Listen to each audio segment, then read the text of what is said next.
biggest binding constraint to why Zimbabwe is failing to fully exploit the opportunities that exist in terms of international trade. I think the biggest keyword is deindustrialization. As Zimbabwe and its industry, we have deindustrialized more than ever. Well, we deindustrialized pre-2009, and then we then sort of bounced back in 2009, owing to the dollarization and the confidence which came with it. But at the same time, I think some people actually argue that that rebound was not sort of like, it was a growth phase, but it was sort of like a recovery phase, so to speak. But at the same time, we have since recovered, but we're back to where we still have the problems which led to us going back to where we were pre-2009. And I think the only reason why we're not worse off than we were prior to dollarization is because we have a very strong currency. Otherwise, we'll probably be facing our second worst economic crisis in Zimbabwe. Policies that affect trade, such as the national export strategy, should be thoroughly reviewed and be made to be operational. I'm aware that this particular policy or policies, because there's also the trade policy and industrial policy that the ministry together with its stakeholders, including trade, started last year, but the process is rather slow to get these policies to be operational. The national export strategy, because that's what trade is all about, the promotion and development of exports, is of particular interest to us. We believe this policy will guide the country on its competitive advantages as far as which areas of export should we focus on, because at the moment we are just promoting areas that we believe on our own perhaps are the areas that are competitive for the export market, but these policies are important. Find that in order to export, you need to import right. So we find that one of the major concerns is that of the Bureau Veritas, when there have been delays when it comes to the inspection of importing of raw materials by industry, because the delays are taking up maybe to 2 weeks. But we have reviewed that this need to be reduced maybe to a period of up to 48 hours. Then also the issue of inefficient product systems. There are scooter systems, similar scooter system, as well as the similar e-services. Those are some of the issues that have impact on trade. So I think there is a need for to improve those services. Then the other thing that is a reality is that of smuggling. I think it goes back also to the issue of trading across borders. There is need for efficiency, so as to address issues to do with trade. For the traders, border procedures that take them, that see them spending up to 6 hours at the border, are a huge barrier to reach trade. We are a high manufacturing cost country in terms of our production. I think it has been alluded. You talk of your electricity, you talk of your water, you talk of your there are a number of things. Some have referred to those licenses that you want, and I always report that it's in Zimbabwe where you go in any office where they manufacture, where you see, as you enter the reception, you see a lot of these the frames. These are certificates for Zima, for EMA, for what? To get those certificates lined in your office, you are talking of 2,000 to 5,000. In other countries, just a token, maybe $50, just to. But here it's a business. These also help they build to manufacturing cost. The trade defense maker instruments brought against our exports, which some call maybe smart protectionism, irrespective of tariffs being lowered to 0. But in some instances, we find that our exports still faces those other non-tariff barriers. At the regional level, there are quite a number of initiatives that are happening in the financial space in terms of regional financial integration and impact those changes can actually have on trade flows and efficiency of trade. project, SADC, Integrated Regional Payments Settlement System, which is a RAN-based payment platform for use by regional countries. I think it's a low-cost platform for making international payments, as long as those international payments are within the region. Industry talks about low demand. At the same time, they complain that salaries are too high. But from a basic income cycle, people use the salaries to demand the goods that are produced in the industries. So where do they get the money to demand the goods that you produce if you think that the minimum salary should be $50? Saka munhu akabhadhira magetsi nemvura achadhimanda chii. So there's also need to strike a balance on those things. Yes, we have some of these regional comparisons, but I think you have to take into account so many factors rather than just saying this electricity is 5 cents in Zambia, is 12 cents in Zimbabwe. I saw an article where even the chief executive of said you are looking at thermal generation and hydro generation. Zambia, because most of its electricity is generated from hydro, they can afford to have a lower tariff. Yes, it doesn't take away the need to improve efficiencies at ZESA. The issue of competitiveness, I think all the issues, all the challenges that companies are facing culminate into their inability to be competitive on the export markets.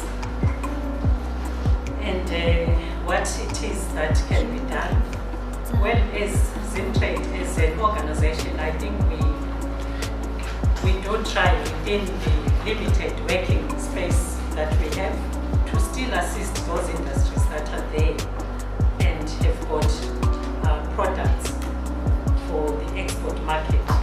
In terms of the action required by exporters themselves, I think what is critical is value chain analysis. We are saying all the industrial sector association should carry out value chain analysis to determine which industries can and should be revived. It's not just like we have to revive all the sectors, because there are some sectors which are already dead and there's some which are still exporting something, and maybe it would be better if maybe there is a targeted approach for those we can actually get quick returns. When you've got a coin, you cannot polish one side and say the coin is okay. And that is exactly what we're doing. We're always talking about Zimmer and the owners of the good when it comes to trading. And we always forget how the logistics of the movement of the goods is done. Every time we've got agreements that are based on the policy to do with the production, but nothing is mentioned on the movement of the goods. Product quality, we are very, very cognizant of that. And in our training, these are issues that we highlight and provide information about the requirements of the various markets that the companies would like to export to. There's need for the study to also, include maybe 1 or 2 case studies from the region to see what other players are doing. What are they doing to probably strengthen and capacitate their own industries? Perhaps even in industry, we may not have the right sort of people. And I know we may argue with CZI and ZHCC, but there's a traditional concept to say your FD will inherit the CEO's position.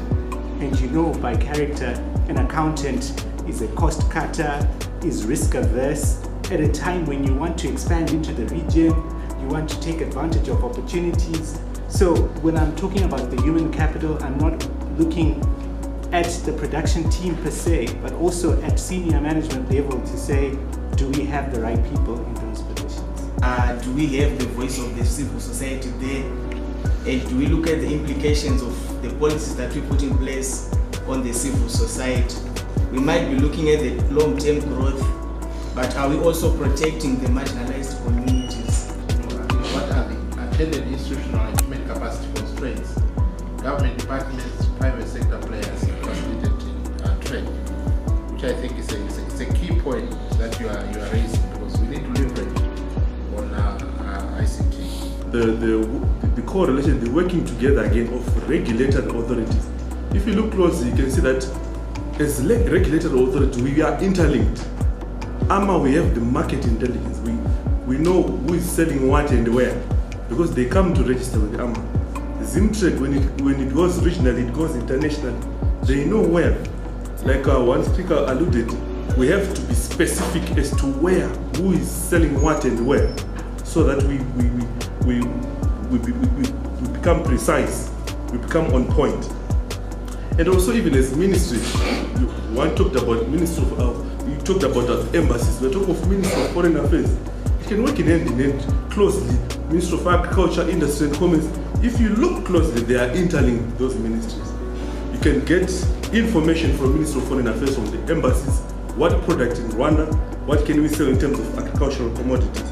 What we can do at this moment is we do applaud government in terms of the efforts to improve competitiveness by introducing the export incentive, more specifically the RBZ. However, due to the high level of costs affecting businesses, most companies are actually, well, it's set at 5%, but with a leeway where companies can apply for more. And we've seen an increase in the number of companies, some coming to us directly as CZI, hoping that we can then take them to the governor, or some going to the governor directly and asking for an increase in the incentive percentage, as they are finding themselves being priced out of the market. This presents a sad scenario, because basically what the governor is doing is he is subsidizing inefficiencies in government, and this is unsustainable, and this needs to be addressed. The question I have to you is, do we have missing institutions in terms of promoting trade? When we look at what's happening in other jurisdictions, are we adequately institutionalized in terms of, are there missing institutions, or are there institutions that probably are there but their capacity need to be revamped? A static version of the STR will definitely result in more regional trade, because it is going to involve more countries than what the COMESA STR is doing right now. For example, the COMESA STR is currently involving Zimbabwe, Malawi, and Zambia. But now with the SADC STR, it is going to involve a lot more countries, and of course we're also going to have South Africa and Botswana on board, and as a result, it is going to result in more regional trade. So we believe the government and the relevant non-state actors should therefore ensure that efforts towards a SADC STR continue to be accorded the agency it deserves. Yes, we acknowledge that the government, the new dispensation, indicated that they are going to address issues with corruption. But if you check out the 2018 Transparency International Index, you find that we are ranked number 157 out of 180 countries. I think this is a cause for concern. There have been limited access to export incentives. If you look, or you talk of Chinese when they export, of Japanese, there are incentives. Serious incentives to say, if it's China now, go in and conquer the world in terms of export, are using their goal global of 201. So here we are faced with a situation where a company has to struggle on its own in most of the cases. In terms of opening up investment, we need to change the way we are approving our investments. We need to give ZIA the mandate. I believe that we need to give ZIA the mandate to approve investments, rather than leaving it open to ministries, specific line ministries. Again, it presents uncertainty challenges, and it might actually end up deterring some investors. There's need for an efficient foreign currency allocation framework, that is for business to import raw materials. Cash constraints also, these need to be addressed. Then also the approach on corruption. We feel that zero tolerance on corruption, and there must be a friendly approach and principles between business and ZIMRA.